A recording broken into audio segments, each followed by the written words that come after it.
Reptilia atau hewan melata. Pasti pernah dengar dong mitos-mitos tentang hewan bersisik ini. Ada yang bilang kalau ular takut dengan garam. Tapi ternyata itu semua hanya mitos belaka. Karena tubuh ular tidak berlendir seperti lintah atau siput. Jadi percuma naburin garam. Mendingan buat masak, ya kan?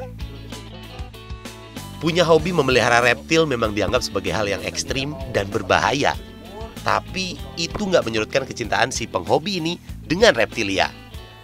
Bayangin aja, total reptil yang pernah dia miliki hampir 400 ekor. Wadaw! Udah total mati aja. Pertama kali sebenarnya suka sama reptil tuh gara-gara apa sih? Kalau suka sama reptil, saya rada lupa ya. Tapi ketika pada suatu hari saya naik sepeda lewat jalan-jalan gang kecil, ada kandang, saya lihat ternyata ada ularnya. Ternyata ular itu bisa dipelihara. Jadi dulu tuh saya pikir ular itu adalah binatang yang harus dijauhi, kalau ketemu harus dibunuh. Itu didikan doktrin yang sengaja nggak sengaja tertanam di kepala saya. Tapi pada suatu hari saya naik sepeda lihat ada anak-anak lagi pada ngeliatin kandang, saya berhenti. Ternyata ular di kandang, ularnya di siang-siang bertengger. Oh, ternyata ular tuh bisa dikandangin ya. Walaupun terinspirasi dari ular yang hidup di kandang, tapi coba lihat reptilia punya Mas Lucky. Hidupnya bebas banget, berkeliaran di rumah kayak begini.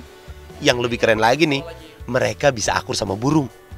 Itu gimana caranya ya? Cuman berapa lama gitu butuh proses kayak gini, beneran harus diapain kah apa? Tiap ini nih burung nih, makan ya gitu. Dikasih tahu. Jadi ularnya itu dibiasakan makannya bukan burung, pasti kan, tikus. Jadi dia menganggap burung bukan makanan pertama. Terus burung bukan ancaman karena ketika dikenalin sama burung, burungnya burung-burung kecil. Jadi ular ini nggak merasa terancam. Tapi kalau gede ketemu gede, dia pasti akan ada reaksi. Jadi waktunya bisa sampai 1 hari, saya minimal 2 jam. Minimal 2 jam dan itu perlu waktu masa 2 atau 3 bulan lah. Gitu. Untuk bisa nyatuin binatang-binatang ini. Oke, saya yakin kalau seorang Lucky Hakim aja bisa melihara anaconda dan kawan-kawannya, pasti saya juga bisa lah. Boleh kali Mas Lucky bagi-bagi tipsnya untuk melihara reptil. Ular itu binatang yang paling mudah dipelihara menurut saya. Karena kandangnya nggak usah besar, dia ditaruh kandang besar pun dia akan masuk ke dalam lubang yang sempit. Terus dia makannya 1 minggu sampai 2 minggu sekali, paling sediain minum. Terus kenali jenis ularnya, dia harus terbebas dari rasa lapar. Kalau kita takut sama tikus, nggak mungkin tega ngasih makan tikus ya berarti nggak usah pelihara ular. Ini kalau dirawat gitu berarti dimandiin, ada salonnya nggak sih sebenarnya Mas kalau begini? Kalau ular nggak salon, paling kalau ular itu kita standby dokter lah. Karena kadang-kadang ada sakit yang saya juga nggak tahu ini sakit apa nih gitu. Misalnya tiba-tiba ular itu ada sariawan bisa. Ular itu bisa flu, ular itu bisa kena kutu, kena jamur. Sembunyi si kutu-kutu kecil gitu ya? Iya, kutu-kutu kecil. Terus kalau influenza gitu bersin, cik gitu dia? Iya. Beneran? Iya, tapi suaranya nggak kayak gitu ya. Oh iya. Coba bisa lebih mirip lagi ya? Gimana? Cik gitu.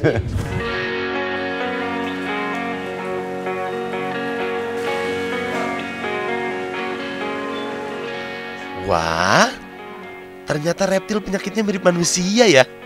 Macem-macem. Mendingan coba tanya sama ahlinya aja deh. Siapa tahu kan bisa ngobatin sakit hati juga. Kabar Mas? Kabar baik. Halo. Ini dok. Ini udah cukup lama ya Mas Lucky? Lebih dari 2 bulan mungkin waktu dari kontrol terakhir. Lagi diperiksa. Nih, ulernya saya lagi nganterin Mas Lucky untuk ngecek ulernya. Sini Mas ya. Dok, mau nanya dok, kalau misalnya kayak punya reptil gitu ya, ini mungkin ada yang nonton juga kayak pertolongan pertama yang harus dilakuin kalau misalnya sakit gitu. Itu apa sih? Iya, jadi reptil kadang-kadang gejala penyakitnya kurang begitu jelas dibandingkan anjing dan kucing karena dia cenderung kalau dia sakit dia akan menyembunyikan kondisinya itu untuk menghindari dia diserang oleh predator. Betul. Katanya kalau flu kan ketahuan kan ada gelembung-gelembung itu, kita harus gimana dok? Paling pertama-tama itu suhunya harus ditingkatkan. Suhu dari ruangan atau tempat memelihara. Diberikan heating spot Jadi gunanya untuk meningkatkan imun sistem reptilnya. Kalau nggak punya Misalnya? heater berarti pakainya lampu ya, tapi Lampu rada biasa jauh. bisa. Lampu pijar. biasa. Lampu biasa, lampu yang Berapa watt kuning-kuning. Kalau reptilnya kecil 25 watt cukup. Kalau agak besar 40 watt. Obat-obatannya sebenarnya beda sama manusia, ada nggak sih? Soalnya ada yang waktu ngasih makan obat manusia ke binatang. Ada beberapa yang sama obatnya dengan ada? manusia. Biasanya antibiotik.